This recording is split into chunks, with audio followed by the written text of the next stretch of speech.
অহংকারী অবশ্যই ইসলামী নারে তাকবীর।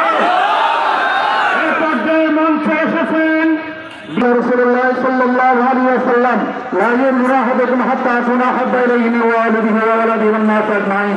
সংগ্রামী তাওহীদি জনগণ, আজকে আমরা একত্রিত হয়েছি নবীর প্রেমে, নবীর ভালোবাসা নিয়ে। কি বলেন?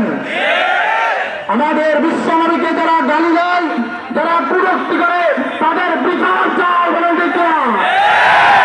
আমাদের বিশ্বনবীকে নিয়ে বিশ্বনবীর জামাই কুরুক্তি করতে পারে না আবু জাহেল, কুরুক্তি করতে পারে না আবু লাহাব, কিন্তু কুরুক্তি করেছিল কাব বিন আশরাফ, তাকে হত্যা করেছে মুহাম্মদ বিন মাসলামা। বলেন ঠিক কিনা? তাকে হত্যা করেছে মুহাম্মদ বিন মাসলামা। আম্মা বাদ وأبيض استسقى الغمام بوجهه وأبيض استسقى الغمام بوجهه شمال اليتامى عصمة للأرامل شمال اليتامى عصمة للأرامل। প্রত্যেকটা মুসলমান যার ভিতরে ঈমান আছে, এই প্রত্যেকটা মুসলমানের অন্তরে আঘাত দিয়েছে। যারা আঘাত দিয়েছে এই সমস্ত নবীর দুশমনদেরকে আমরা সাবধান করতে চাই। পৃথিবীর ইতিহাসে মুসলমানদের সঙ্গে কেউ যুদ্ধ করে জিততে পারে নাই।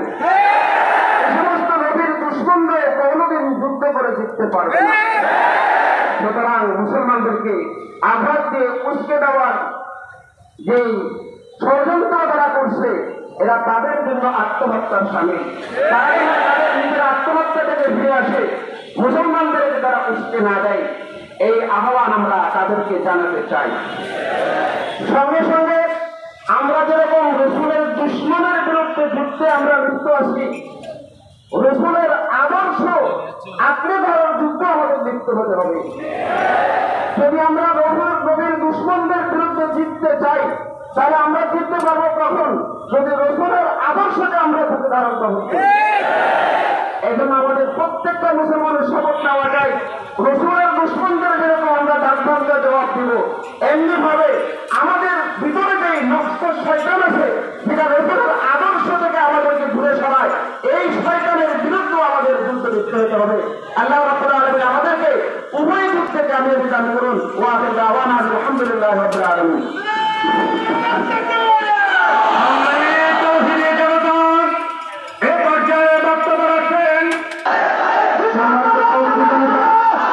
আমরা জানি পৃথিবীর বৃহত্তম একটি সতর্ক হয়ে যাবে। তোমরা এক পারমাণবিক অস্ত্রের ভয় দেখিয়ে লাভ নাই। এই যে দেখে নাও নবী প্রেমিক, আমরা আমাদের জীবনের চেয়ে রাসূলকে বেশি ভালোবাসি। আমরা নিজেরা প্রত্যেকেই একে একে এক একটা পারমাণবিক বোমা ভারতকে ভেঙে টুকরা করে দেব। ভারত যদি বাংলাদেশের দিকে তাকায়, চোখ উপড়ে ফেলা হবে। আমি বলতে চাই, রাসূলকে অবমাননা করে তোমরা তোমাদের নিজেদের ভাগ্য বিলম্বিত করেছ। তোমরা কাশ্মীরকে